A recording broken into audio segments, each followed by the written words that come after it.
Hi and welcome. Here we are talking about clarity. We're talking about how you access more clarity in your life and the relevance of being willing to get clear. Just because we have clarity doesn't mean we have certainty. And just because we have clarity doesn't mean that we are going to take action. If we don't know what we're standing for, if we don't know where we're coming from, if we don't know what our bigger context of the goals in our life are, then it's really hard. We just kind of bumble around and do stuff, and we wake up sometimes and say, like, what am I doing? Why am I doing this? And we come from a place that's more reactive. We come from a place that's more grounded in fear of change, fear of moving forward in a different direction than maybe the direction that we're in. And we wind up doing a bunch of activities that are maybe keeping us busy but not purposeful. So there's so many elements that come into clarity, and we have to keep revisiting clarity. Clarity isn't a one-time shot, so we're going to keep walking through how we cultivate more clarity, and we create sort of forward momentum with the clarity that we identify. So, sometimes it comes from a bigger aspiration, and that's incredibly necessary. And then sometimes clarity comes from something we don't want. It's not always reaching towards what we want, but sometimes the clarity comes from identifying a direction we're going and recognizing that it's not what we want.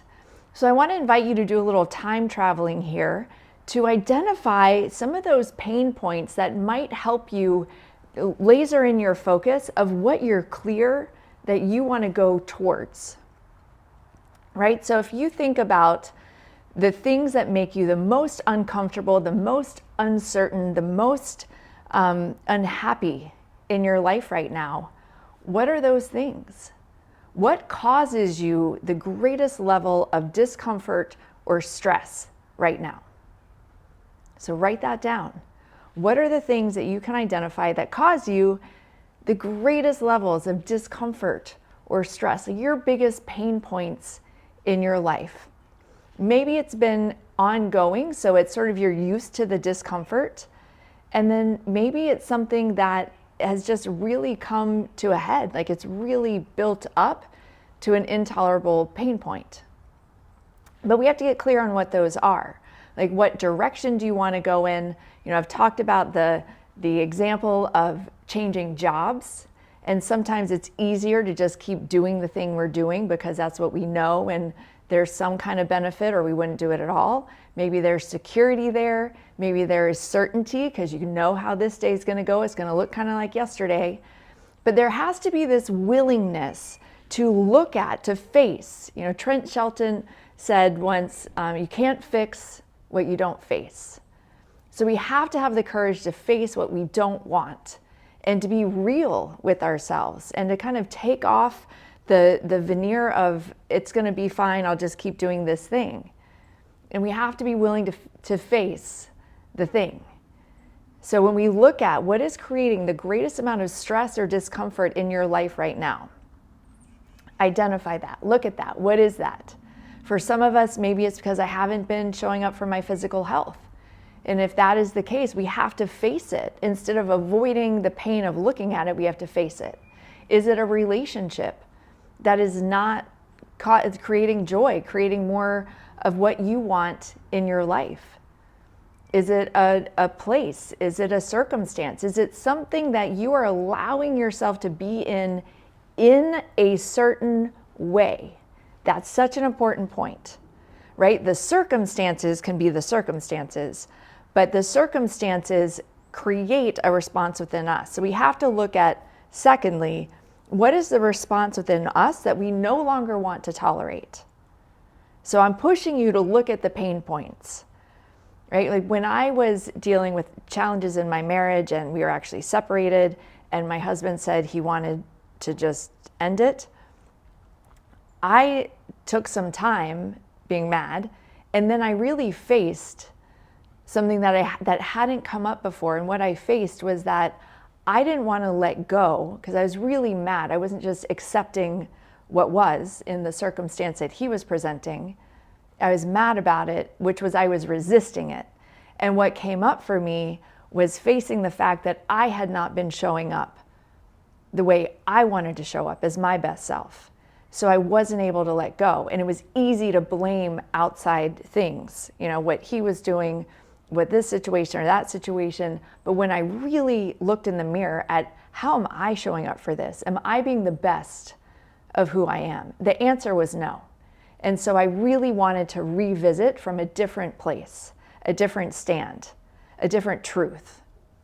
So when you look at those pain points, the second piece is to look at how you are showing up for those circumstances in your life. The fact is that you get to show up however you want to show up, right? There's an obvious sort of case we can make for showing up reactively, for showing up with anger, for showing up with frustration, for showing up in those lower vibration emotions and staying there, staying caught in our anger. And right now there's a lot of opportunity for that.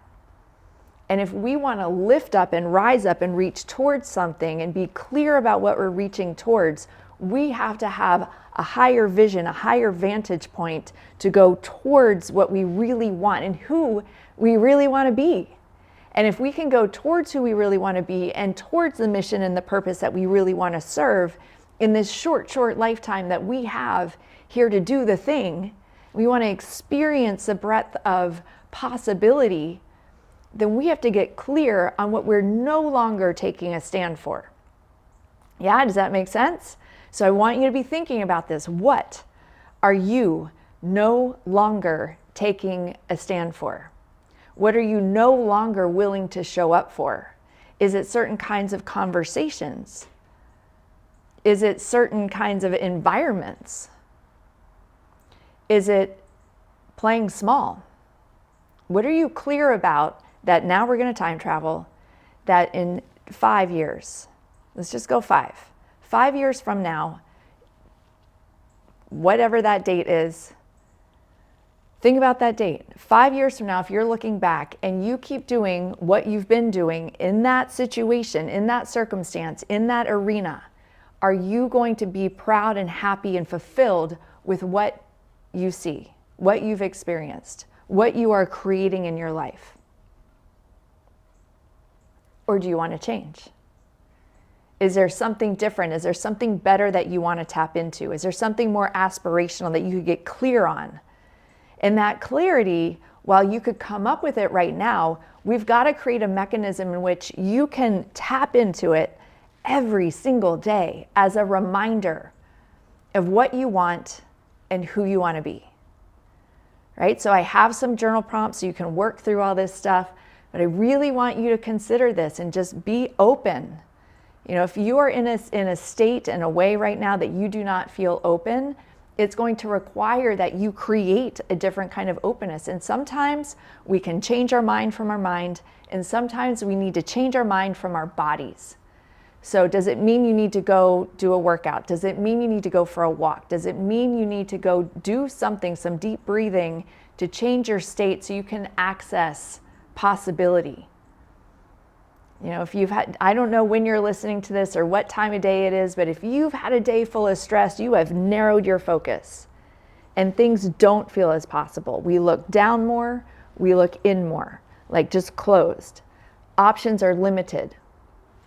So when you can look up at the sky, look at something expansive, just lift your head up, we start changing our physiology and we start accessing more possibility in our thinking in order to come up with something better, something creative, something more aspirational. Who do you want to be? What do you want to look back on?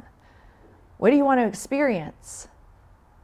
What do you want to create in this life? Who do you want to be in your relationships? What possibility do you want to serve? If you tap into that and you get clear on that, now we have to identify what demand does that create for you. I have this saying, what we desire in others, we must demand of ourselves. Do you want other people to be kind and compassionate to you? Then be kind and compassionate yourself, right? So what is the demand that you want to place on yourself to rise up and be the version of yourself you want to be? Clarity comes from that place, right? So certainty not necessarily there, but clarity. So I want to invite you to take the time, make it happen. And if you need to revisit this, revisit it. What is the big pain point? And how can you get yourself into a state where you see more possibility? If anything is possible, and there is no failure, there's only learning and pivoting and growing and shifting and adjusting on the path of action, what is the thing that you want to start today? Right? So how could you be ready to start today to cultivate the spirit, the willingness, the embodiment of who you want to be to go towards that brighter future, to create the life you want to have? Let's go 2 years out. If 2 years out from today, you today took a stand for identifying, getting clear about who you are and what you're no longer taking a stand for, and you stepped into action, you took the first step. It could be a baby step. It doesn't have to be a giant leap, but you take action towards it. Does it just mean that you are going to cultivate a physiology and a psychology where you could show up with more of who you want to be? What is that? More positive, more aspirational, more loving, right? What are the things that you want to be? So how could you create the possibility to be that on a daily basis? It doesn't just mean words as a reminder. It means embodying those words. So you have to commit to a practice to be who you want to be, to access the beautiful things you want to access. And they're probably going to require some courage, right? And we can baby step our way into courage. So what is the first next step of action to take to embody who you want to be, how you want to show up, and express out to whoever it is in whatever arena with baby steps? Maybe you have a big step coming. But what are those little steps? Does it start with the way you're talking to yourself? There's a lot of possibility here. And I want you to have the experience of your life that you look back and you go, wow, I'm glad I tried. I'm glad I experimented. I'm glad I showed up in that way instead of checking out, shutting down, closing in, and going along. Right? Because it is available. You know, the external world will tell you who you are if you don't take a stand for who you want to be. So as we get clear on that and get clear on more aspirational goals, we have to look at what we are no longer taking a stand for. What is your biggest pain point?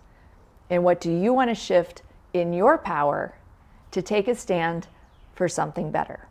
Let's keep going on your journey of clarity, owning your personal power, breaking through your limiting beliefs to reach the goals and the aspirations and the experiences that feel fulfilling to you. I'll see you next time.